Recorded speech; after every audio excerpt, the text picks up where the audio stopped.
اور اس کے بعد آخر میں لکھتے ہیں ہماری تحقیق یہ ہے کہ کافر کو سلام اس نیت سے کیا جا سکتا ہے کہ آپ یہ کہیں السلام علیکم، اور نیت یہ کر لیں کہ اللہ تجھے اسلام کی طرف لے آئے، اس دعا کی نیت کر. تو اگر آپ کسی کافر کو السلام علیکم کہیں گے، صرف السلام علیکم، تو السلام علیکم کہنے سے اگر آپ کی انٹینشن یہ ہے کہ اللہ تعالیٰ اس کو اسلام کی طرف لے آئے، تو یہ آپ کا اس کے لیے ہدایت کی دعا کرنا ہو. تو کافر پر رحمت کی دعا نہیں ہو سکتی. اس کی وجہ کیا ہے کہ وہ کفر میں ہے. جب کفر میں ہے تو جب تک ایمان نہیں لائے گا تو رحمت ہوگی کیسے؟ اللہ نے اپنی رحمت کو، جو رحمت خاصہ ہے، اس کو مشروط کیا ہوا ہے اہل ایمان کے لیے. رحمت خاصہ، رحمت عام تو سب پر ہے، کافر پر بھی ہے. کافر بھی جو 3 وقت کا کھا رہا ہے، پی رہا ہے، آسمان سے بارش اس کے لیے برس رہی ہے، وہ رحمت عام ہے. لیکن رحمت خاص جو ہے وہ اہل ایمان پر ہے. جب آپ سلام کر رہے ہوتے ہیں تو سامنے والے کو رحمت خاص کی دعا دیتے ہیں. لیکن جب آپ السلام علیکم کہیں گے تو آپ کی انٹینشن اگر یہ ہے کہ اللہ رب العزت اسے اسلام کی طرف لے آئے تو یہ سلام کرنا جائز ہے. فرمایا سأستغفر لک ربی انہ کان بی حفیا.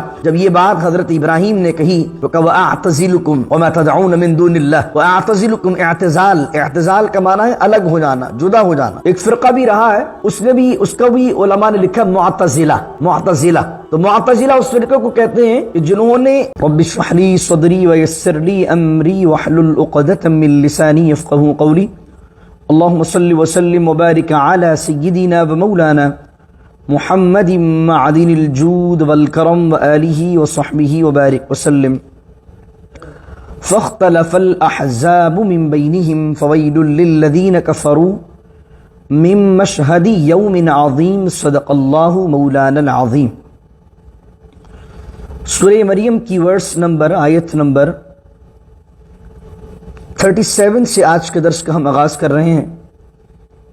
اللہ رب العزت فرماتا ہے فاختلف الاحزاب من بینہم، and there is a conflict between the groups، یعنی کہ ان کے گروہوں کے درمیان آپس کے اندر اختلاف ہو گیا. کن کے گروہوں کے درمیان؟ عیسائیوں کے درمیان، کرسچنز کے درمیان. کچھ کہنے لگے ہی از اے گاڈ، کچھ کہنے لگے کہ ہی از اے سن آف گاڈ، کچھ کہنے لگے ہی از اے جسٹ پروفیٹ. تو اختلاف ہو گیا. فویل للذین کفروا، تو خرابی ہے ان لوگوں کے لیے جنہوں نے کفر کیا، یعنی عیسیٰ علیہ السلام کو خدا کہا یا خدا کا بیٹا کہا. کس دن خرابی ہے؟ من مشہد یوم عظیم. مشہد مانے حاضری کا دن. اس عظیم حاضری کے دن ان لوگوں کے لیے خرابی ہے جنہوں نے جناب عیسیٰ علیہ السلام کو خدا یا الوہیت میں کسی طرح آپ کو شریک یا آپ کو خدا کا بیٹا کہا. اسمع بہم و ابصر، اللہ کہہ رہا ہے کیا ہی سنتے ہوں گے، وہ ابصر اور کیا ہی دیکھتے ہوں گے. کس دن؟ یوم یأتوننا، جس دن وہ ہمارے پاس لائے جائیں گے، آئیں گے میدان محشر میں. لیکن الظالمون اليوم فی ضلال مبین، لیکن یہ ظالم آج جو ہے وہ کھلی گمراہی میں ہے. ابھی انہیں حق نہ سنائی دیتا ہے اور نہ حق دکھائی دیتا ہے. جس دن محشر کے دن آئیں گے تو حق پوری اپنے کمال کے ساتھ نظر بھی آئے گا اور حق انہیں دکھائی بھی دے گا. یہ گواہی کا دن جو ہوگا یہ بڑی حسرت کا دن ہوگا ان لوگوں کے لیے جنہوں نے جناب عیسیٰ علیہ السلام کو خدا مانا. کیونکہ قرآن کریم کے اندر سورہ مائدہ کے آخری رکوع میں ہم سن کے آئے ہیں وَإِذْ قَالَ اللَّهُ يَا عِيسَى ابْنَ مَرْيَمَ أَأَنْتَ قُلْتَ لِلنَّاسِ اتَّخِذُونِي وَأُمِّيَ إِلَٰهَيْنِ مِن دُونِ اللَّهِ. اللہ قیامت کے دن حضرت عیسیٰ علیہ السلام سے پوچھے گا أَأَنْتَ قُلْتَ، کیا تم نے کہا تھا للناس لوگوں سے کہ مجھے اور میری ماں کو خدا بنا لو؟ تو حضرت عیسیٰ علیہ السلام ان کے سامنے کہ قال سبحانک، اے اللہ تیری ذات میں شریک ٹھہرایا جائے تو اس سے پاک ہے. میں نے تو ان کنت قلتہ فقد علمتہ، میں نے تو ان سے بات یہ نہیں کہی اور میں جب تک ان میں رہا اور جو میں نے کہا تو جانتا. تو اب بتائیے کیسی حسرت ہوگی. اللہ اس کے بارے میں کہتا وَأَنذِرْهُمْ، اور انہیں خبردار کیجئے یوم الحسرتی، اس حسرت و ندامت کے دن سے، اذ قضی الامر، جب فیصلہ ہو جائے گا، وہم فی غفلۃ، اور یہ لوگ غفلت میں ہیں، وہم لا یؤمنون، اور ایمان نہیں لاتے ہیں. انا نحن نرث الارض اور بے شک ہم وارث ہیں زمین کے، ومن علیہا اور جو اس پر ہے، وإلینا یرجعون اور ہم ہی اسی کی طرف اور ہماری طرف ہی یہ سب لوٹ کر آنے والے ہیں۔ یہاں یہ 5 رکوع بحمد اللہ مکمل ہوتے ہیں اور کوارٹر 16ویں پارے کا مکمل ہو جاتا ہے، اور یہاں جناب عیسیٰ علیہ السلام کو جو ذکر تھا وہ ذکر ختم ہوتا ہے، اور اب جناب ابراہیم علیہ السلام کا ذکر آتا ہے۔ پہلے جناب زکریا کا ذکر آیا، پھر جناب عیسیٰ کا ذکر آیا، اور اب جناب ابراہیم علیہ السلام کا ذکر آ رہا ہے۔ کیوں؟ کیونکہ یہ صورت مکے میں نازل ہوئی ہے، تو مشرکین مکہ سے بات کی جا رہی ہے۔ تو مشرکین مکہ اپنے آپ کو ابراہیم علیہ السلام کی اولاد اور اسماعیل علیہ السلام کی اولاد میں سے گردانتے تھے، تو اب ابراہیم علیہ السلام کے حوالے سے انہیں بیان کیا جا رہا ہے کہ ابراہیم علیہ السلام کی تعلیمات شرک پر مبنی نہیں تھی، وہ تو مکمل طور پہ موحد تھے، اللہ کی توحید کے داعی تھے۔ تم نے بتوں کو پوجنا شروع کر دیا ہے اور تم یہ سمجھتے ہو کہ تم ملت ابراہیم پر ہو۔ تو اب ابراہیم علیہ السلام کا ذکر یہاں آیا، اس سے بیشتر بھی آ چکا ہے، لیکن اب یہاں پر الگ انداز سے ذکر آتا ہے، وَاذْكُرْ فِي الْكِتَابِ ابراہیم، اور ذکر کیجئے، یاد کیجئے کتاب میں ابراہیم کو، اِنَّهُ كَانَ صِدِّيقًا نَبِيًّا، بے شک ابراہیم علی نبینا وعلیہ الصلاۃ والتسلیم اللہ کے سچے نبی تھے، صدیق تھے۔ اب ابراہیم علیہ السلام کا چچا جس نے آپ کے والد کے بعد آپ کو پالا تھا، اس کا نام تھا آزر، اور میں پہلے بیان کر چکا ہوں کافی تفصیل سے، پہلے سپارے میں بھی اور 13ویں سپارے میں رب اجعلنی جب ہم نے پڑھی تھی وہاں پر بھی، تو دوبارہ تفصیل کی حاجت نہیں ہے، صرف اشارہ کرتے ہوئے گزرتا ہوں کہ ابن کا جو لفظ ہے وہ چچا کے لیے بھی استعمال ہوتا ہے، جس طریقے سے میں نے آپ کو پہلے پاری کی مثال دیتے ہوئے بیان کیا تھا۔ تو حضرت ابراہیم علیہ السلام نے اپنے چچا آزر کو پیغام دیا اور دعوت دین دی۔ دیکھیں جب دعوت دیتے ہیں تو کتنا نرم انداز ہونا چاہیے، کیا اخلاق ہونے چاہیے۔ ابراہیم علیہ السلام اپنی فیملی میں کسی کو دعوت دے رہے ہیں اور اپنے چچا کو دعوت دے رہے ہیں۔ کچھ لوگوں نے یہاں پر حضرت ابراہیم علیہ السلام کا اس کو چچا قرار نہیں دیا بلکہ باپ قرار دیا۔ تو ہمارا جو موقف ہے، ہم یہ کہتے ہیں کہ اللہ نے حضور جان عالم صلی اللہ علیہ وسلم سے لے کر حضور کے تمام آب و اجداد، یعنی حضور کے والد عبداللہ، ان کے دادا عبد المطلب، اب اس طریقے سے 4 فادرز تک چلے جائیے، تو اسماعیل علیہ السلام، پھر اسماعیل علیہ السلام سے اوپر ابراہیم علیہ السلام، ابراہیم علیہ السلام کے اوپر جو ہیں وہ یہ تمام کے تمام جناب آدم تک اگر آپ ٹری بناتے ہوئے لے جائیں گے تو اہل سنت کا موقف یہ ہے کہ جناب وہ تمام کے تمام مومن تھے۔ تو جب مومن تھے تو اگر آپ ابراہیم علیہ السلام کے والد کو کفر اکبر یا کافر ہونا مانیں گے تو اس عقیدے کے اندر، اس معاملے کے اندر جو ہے جو علماء یہ رائے رکھتے ہیں کہ تمام مومن تھے، وہاں پر یہ اعتراض لازم آ جاتا ہے۔ تو اس لیے یہودیوں کے نزدیک بھی آپ کے والد کا نام آزر نہیں ہے بلکہ طارح نام ہے، اور بائبل کے اندر بھی اس کے حوالے مل جاتے ہیں۔ تو ہمارا موقف، کیونکہ ہم یہی سمجھتے ہیں کہ حضور جان عالم صلی اللہ علیہ وسلم کے والد سے لے کر حضرت آدم تک حضور کے 4 فادرز میں سے ہر شخص مسلمان رہا ہے جس سے حضور کا سلسلہ چل رہا ہے۔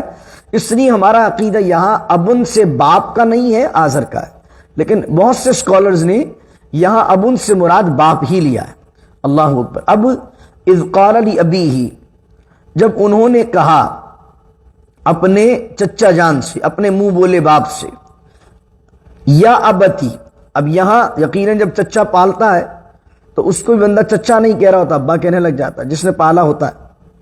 تو کہنے لگے یا ابتی، اے ابا جان، لم تعبدو، تم کیوں پوچھتے ہو ان چیزوں کو، تم کیوں عبادت کرتے ان چیزوں کی، ما لا يسمع ولا يبصر، جو نہ سن سکتے ہیں اور نہ دیکھ سکتے ہیں، ولا يغني عنك شيئا، اور نہ وہ تمہیں کسی چیز سے فائدہ پہنچا سکتے ہیں۔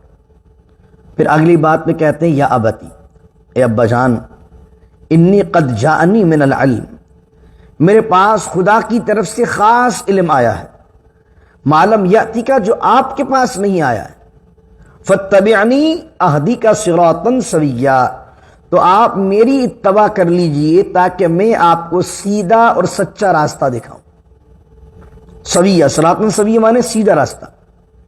یہاں یہ دیکھیے کہ بعض اوقات چھوٹا جب بڑے کو سمجھائے تو بڑے کے ذہن میں یہ بات ہوتی ہے کہ میں نے اس سے زیادہ دنیا دیکھی ہوئی ہے، میں اس کی کیوں مانوں؟ تو حضرت ابراہیم علیہ السلام نے اس کے جواب دیا کہ جو علم اللہ نے مجھے عطا کیا ہے وہ آپ کے پاس نہیں ہے، تو اس لیے آپ مجھے میری اتباع کیجئے تاکہ میں آپ کو صحیح، سچا اور سیدھا راستہ دکھاؤں۔ پھر کہنے لگی یا ابتی، اے ابا جان، لا تعبد الشیطان، شیطان کی پیروی نہ کریں، شیطان کی عبادت نہ کریں۔ اس سے مراد کیا ہے؟ وہاں تو بتوں کی عبادت ہوتی تھی، شیطان کی عبادت کون کر رہا تھا؟ تو مراد یہ کہ یہ جو شرک ہے اس کا بیج بونے والا شیطان ہے۔ جب آدمی کسی کو اللہ کی ذات میں شریک ٹھہراتا ہے تو اس کا مقصد ہے وہ شیطان کی پیروی کرنے والا۔ تو کہا جا رہا ہے یا ابتی لا تعبد الشیطان، اے ابا جان لا تعبد الشیطان، شیطان کی پیروی نہ کیجیے، ان الشیطان، بے شک شیطان، کان للرحمن عصیا، رب رحمان کا بہت نافرمان ہے۔ یا ابتی، اے ابا جان، انی اخاف، اور میں ڈرتا ہوں، ان یمسک عذاب من الرحمن، کہ آپ کو رب رحمان کا عذاب پہنچے، فتکون للشیطان ولیا، اور آپ شیطان کے دوست اور ساتھی بن جائیں۔ اب یہ اتنے نرم انداز سے، اتنے حلم والے انداز سے حضرت ابراہیم علیہ السلام نے اپنے چچا کو سمجھایا۔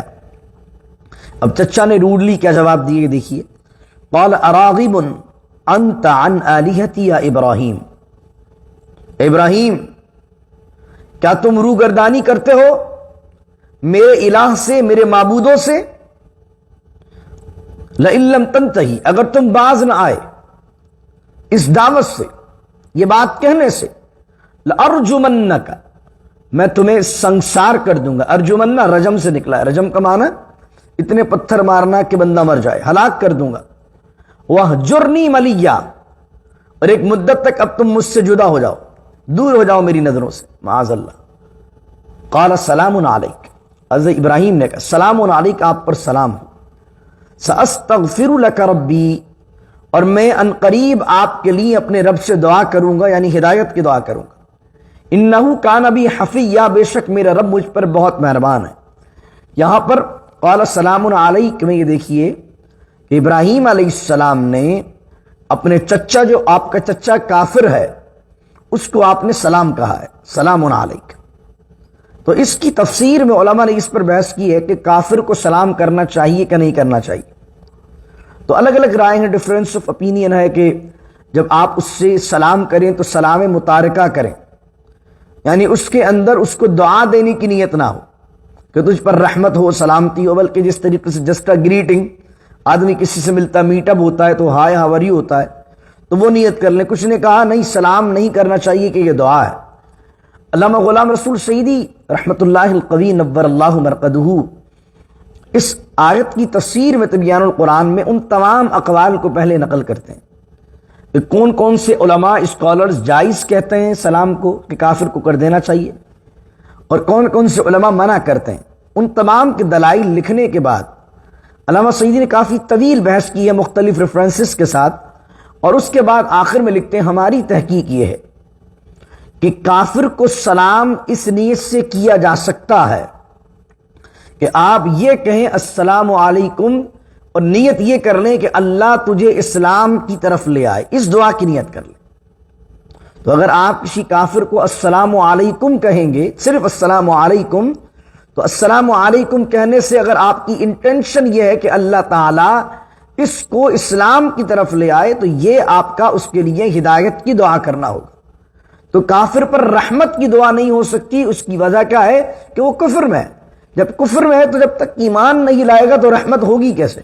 اللہ نے اپنی رحمت کو، جو رحمت خاصہ ہے، اس کو مشروط کیا ہوا ہے اہل ایمان کے لیے۔ رحمت خاصہ، رحمت عام تو سب پر ہے، کافر پر بھی ہے۔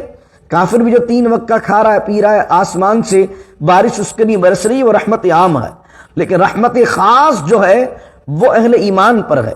تو جب آپ سلام کر رہے ہوتے ہیں تو سامنے والے کو رحمت خاص کی دعا دیتے ہیں، لیکن جب آپ السلام علیکم کہیں گے تو آپ کی انٹینشن اگر یہ ہے کہ اللہ رب العزت اسے اسلام کی طرف لے آئے، تو یہ سلام کرنا جائز ہے۔ اور بہت سے علماء نے لکھا ہے کہ جب کسی کا پڑوسی ہو، کسی کے ساتھ تعلقات ہو، بندہ فیملی میں ہو یا آفس میں ہو، اور وہاں اس کو کوئی سلام کرے تو ضرورتاً سلام کرنا بھی اور سلام کا جواب دینا بھی جائز ہے۔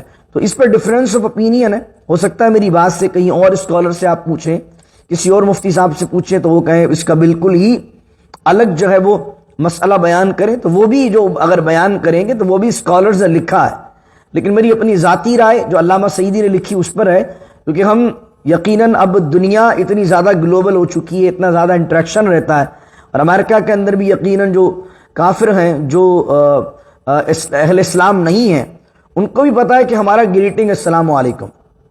اب جب ہم ملتے ہیں ان سے تو وہ خود آگے بڑھ کے کہتے ہیں السلام علیکم۔ اب جب وہ آگے بڑھ کر خوشی سے آپ کو السلام علیکم کہہ رہا ہے اور آپ اس کو جواب نہ دیں وعلیکم السلام، تو ایک اچھا امیج نہیں جاتا، وہ اچھا محسوس نہیں کرتا کہ یار یہ مجھ سے جو ہے وہ سلام کرنے سے آر کر رہا ہے۔ اور بہت سے تو اتنے ایکسٹریمسٹ ہوتے ہیں کہ وہ معاذ اللہ امنگ دا اسلام جو فرقے ہیں ان کے اندر بھی کچھ کہتے ہیں کہ ان کو سلام نہیں کرنا چاہیے۔ تو اللہ یعوذ باللہ تعالیٰ، یہ تو بالکل ہی شدت کا رویہ ہے، یہ تو ایک جہالت کی بات ہے۔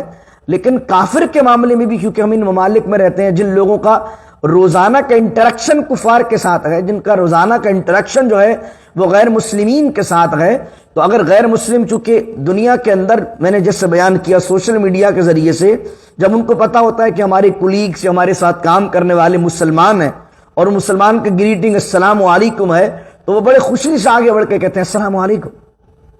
تو آپ کو کیا چاہیے؟ آپ وعلیکم السلام کہیے اس نیت اور انٹینشن کے ساتھ کہ اللہ اے میرے بھائی، اے میری بہن، تجھے اسلام کے دامن میں لے آئے، تجھے ہدایت کے دامن میں لے آئے، تاکہ ایک اچھا جو ہے وہ امیج جو ہے اسلام کا بلڈ ہو اور آپ کسی کو اس انداز سے بھی اسلام کی دعوت دیں۔ اخلاق بڑی شے ہے، کہیں اسلام کے نام پر وہ سختیاں نہ کر دیں کہ سامنے والا اگر اسلام کے لیے کوئی سافٹ کارنر رکھتا ہے دل کے اندر اور آپ کا رویہ دیکھ کر وہ اسلام سے دور ہو جائے کہ یار یہ تو بڑا بد اخلاق آدمی ہے، اور آپ اپنے ذہن میں سمجھ رہے ہو کہ آپ بڑے جہاد پر چل رہے ہیں، تو اس طرح کا رویہ نہ رکھیے۔ اس ملک میں we are ambassador of Islam, our behavior show the teaching of Islam. تو اپنا بیہیویئر جو ہے وہ لوگوں کے ساتھ بہت اچھا رکھیے۔ فرمایا سأستغفر لک ربی انہ کان بی حفیہ۔ جب یہ بات حضرت ابراہیم نے کہی تو کہا وَأَعْتَزِلُكُمْ وَمَا تَدْعُونَ مِن دُونِ اللَّهِ۔ وَأَعْتَزِلُكُمْ اعتزال، اعتزال کا معنی ہے الگ ہو جانا، جدا ہو جانا۔ ایک فرقہ بھی رہا ہے، اس کا بھی علماء نے لکھا معتزلہ۔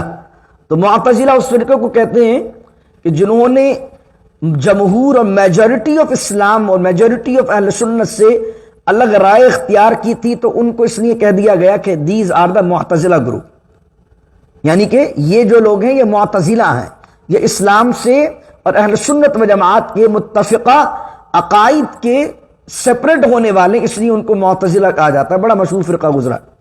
وَأَعْتَزِلُكُمْ، تو اعتزال کا معنی ہے جدا ہونا، سپریٹ ہو جانا۔ وَأَعْتَزِلُكُمْ، اور میں الگ ہوتا ہوں، علیحدہ ہوتا ہوں۔ وَمَا تَدْعُونَ مِن دُونِ اللَّهِ، جس کو تم اللہ کے علاوہ پکارتے ہو یا پوچھتے ہو۔ وَأَدْعُو رَبِّي، اور میں تو اپنے رب کی عبادت کروں گا، میں تو اپنے رب سے دعا کروں گا۔ عَسَىٰ أَلَّا أَكُونَ بِدُعَاءِ رَبِّي شَقِيًّا، ان قریب مجھے امید ہے، یقین ہے کہ اللہ اکون بدعاء ربی شقیہ، کہ میرا رب مجھے میری دعا کے معاملے میں محروم نہیں کرے گا۔ اور حضرت ابراہیم علیہ السلام نے اپنے چچا آزر کے لیے دعا کی، اس کا ذکر ہم پیچھے سن کے آئے۔ وما كان استغفار ابراہیم لأبیہ الا عن موعدۃ وعدها ایاہ فلما تبین له انه عدو للہ تبرأ منہ ان ابراہیم لحلیم اواه منیب، کہ ابراہیم علیہ السلام نے اپنے چچا کے لیے دعائے مغفرت کی، استغفار کی دعا چاہی، اس لیے کہ انہوں نے ابراہیم علیہ السلام نے اپنے چچا سے وعدہ کیا ہوا تھا۔ پھر آگے فرمایا فلما اعتزلہم، اور جب وہ الگ ہو گئے، جدا ہو گئے، وما یعبدون من دون اللہ، اور ان سے جدا ہو گئے جنہوں نے پوجا اللہ کے علاوہ۔ جب انہوں نے ہجرت کر لی، وہ کلدانیہ میں رہتے تھے، وہاں سے وہ شام آ گئے، تو اس ہجرت کی برکت کیا ہوئی؟ وَهَبْنَا لَهُ إِسْحَاقَ وَيَعْقُوبَ، تو اللہ رب العزت نے انہیں عطا فرمائے اسحاق و یعقوب، یعنی کہ یعقوب علیہ السلام. یعقوب علیہ السلام was the son of اسحاق علیہ السلام. اسحاق علیہ السلام was the son of ابراہیم علیہ السلام. تو آپ یہ دیکھیں ٹری دیکھیں، یوسف علیہ السلام was the son of Yaqub, Yaqub was the son of Ishaq, Ishaq was the son of ابراہیم علی نبینا وعلیہ السلام. تو فلما اعتزلهم وما يعبدون من دون اللہ وهبنا له اسحاق ويعقوب، اور جدا ہو گئے وما يعبدون من دون اللہ ان سے ابراہیم علیہ السلام جنہوں نے پوجا اللہ کے علاوہ. اس جدائی پر، اس ہجرت پر اللہ نے برکت یہ دی وَهَبْنَا لَهُ إِسْحَاقَ وَيَعْقُوبَ، اور ابراہیم علیہ السلام کو اسحاق دیے اور پوتے یعقوب دیے. وَكُلًّا جَعَلْنَا نَبِيًّا، وَكُلًّا جَعَلْنَا، اور صرف بیٹے ہی عطا نہیں فرمائے، پوتے عطا نہیں فرمایا، بلکہ اللہ نے ان میں سے ہر ایک کو نبی بنا دیا.